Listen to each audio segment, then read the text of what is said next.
नमस्कार दोस्तों, एक ज़बरदस्त गुड न्यूज़ के साथ आपका स्वागत है एक लेटेस्ट अपडेट में। दोस्तों, हरियाणा ग्रुप डी की एचएसएससी ग्रुप डी की एक और जारी होगी वेटिंग लिस्ट।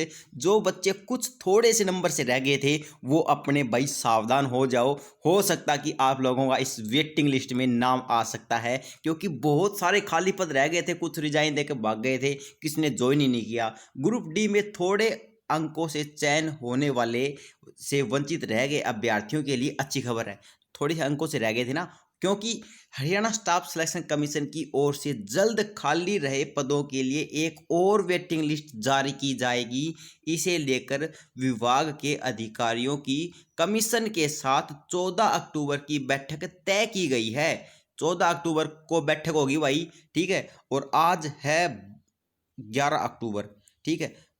3 दिन बाद इनकी बैठक होने वाली है। उसमें क्या फैसला निकल के सामने आएगा कि साथ ही मुख्य सचिव कार्यालय से सभी विभागों से ग्रुप डी में ज्वाइनिंग न करने और ज्वाइनिंग के बाद रिजाइन करने से खाली रहे पदों की जानकारी मांगी गई है। कमीशन की ओर से पहली लिस्ट में करीब 3000 वेटिंग लिस्ट अभ्यर्थियों की लिस्ट जारी की थी, जो कि एक वेटिंग लिस्ट लग चुकी उसकी बात हो रही है कि उसमें हमने इतनी 3000 की वेटिंग लिस्ट जारी कर दी थी।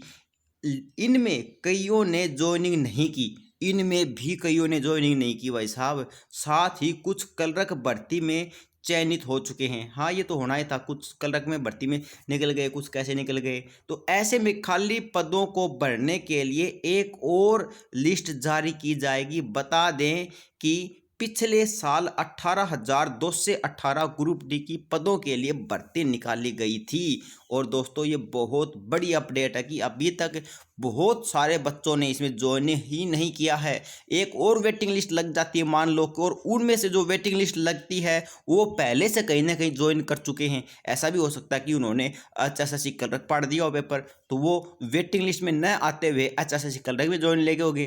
तो धीरे धीरे इनकी और भी वैकेंसी आने वाली हैं। और सेकंड वेटिंग लिस्ट की तो इन्होंने बोल ही दी है कि वेटिंग लिस्ट तो एक और लगाएंगे हम, क्योंकि दोस्तों ग्रुप डी की 18,218 पदों के लिए जो भर्ती हुई थी उसमें बहुत सारी सीटें खाली पड़ी हैं, ज्वाइन ही नहीं किया। दूसरी जो फर्स्ट वेटिंग लिस्ट लगाई ना, इसमें भी बच्चों ने ज्वाइन नहीं किया।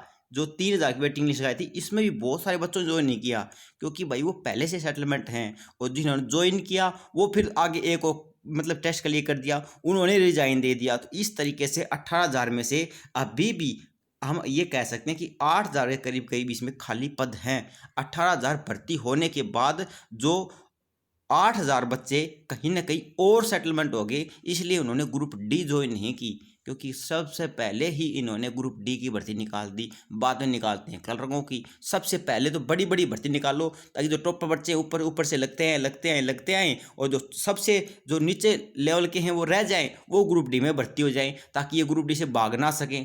पूरी सीटें भर जाती हैं इनकी। सबसे पहले थोड़ी भरी, फिर बड्डी भरी, फिर बड्डी, फिर बड्डी, फिर बड्डी। इनका प्रोसेस ही गलत है। अब क्या करें, तो ऐसे में तो खाली जानी है। अब सारे बड़े बड़े भर्तियों निकाल दें, पर बाद में ये कमाल की बात है यार, क्या बताया, अब इनका सिस्टम ऐसा खराब चल रहा है। एक प्रॉपर प्लानिंग के साथ हर एक चीज़ होनी चाहिए ना, उसके साथ होती तो ये एक भी बच्चा इसमें रिजाइन दे देता क्या? एक भी नहीं हो सकता भाई, एक भी नहीं भाग सकता था। और भागता तो वेटिंग लिस्ट किस लिए होती है? अभी भी दूसरी लगा रहे हो, अभी भी दूसरी लगा, तब एक में ही काम चल जाता कि सभी को सभी जो बच्चे आ रहे हैं उनको ज्वाइनिंग दे दो और एक वेटिंग लिस्ट लगा दो, काम चल ही गया था। अब दो दो वेटिंग लिस्ट लगा रही हैं। दो वेटिंग लिस्ट लगाने के बाद भी सारी वैकेंट सीट ये जो खाली पड़ी हैं ये भरे नहीं की भाई, ये तभी भी खाली होंगी। अब तो नई वैकेंसी ही निकालनी पड़ेंगी, नई वैकेंसी। और जो कि निकाली थी 1,000 करीब कुछ वैकेंसी आई थी, उनको फिर रद्द कर दिया गया है। और अब वो बढ़ोतरी के साथ आने वाली हैं, और वो बढ़ोतरी इन्हीं के साथ होगी। जो वैकेंट सीटों का, खाली सीटों का ब्यौरा मांगा जा रहा है हरियाणा स्टाफ सिलेक्शन कमीशन के द्वारा, जो कि हर 7वें दिन हर हफ्ते एक नोटिस भेज दिया जाता है डिपार्टमेंटों को। और डिपार्टमेंट भी कसूते हैं कि कोई पूछा है को नहीं आना कि कितनी सीट मांगे हैं, कितनी नहीं मांगे। कोई ब्यूरो डाटा कोई कुछ नहीं देता। इतनी बार कम से कम 17 या 18 बार ग्रुप डी की वैकेंट सीटों के लिए, खाली सीटों के लिए ब्यौरा मांग लिया गया है, लेकिन डिपार्टमेंटों ने, कुछ डिपार्टमेंटों ने दे दिया, लेकिन कुछ डिपार्टमेंटों ने अभी तक कोई डाटा नहीं दिया भाई। और ना ही मेरे ख्याल से वे देंगे। सिस्टम में पता नहीं क्या चल रहा है कि इतने सख्त आदेश, urgent notice, most urgent notice, बहुत ही सख्त आदेश आ गए हैं, वो आदेश आ गए हैं। कोई नहीं डरता भाई, कुछ मानते नहीं, एचएसएससी की मानते ही नहीं।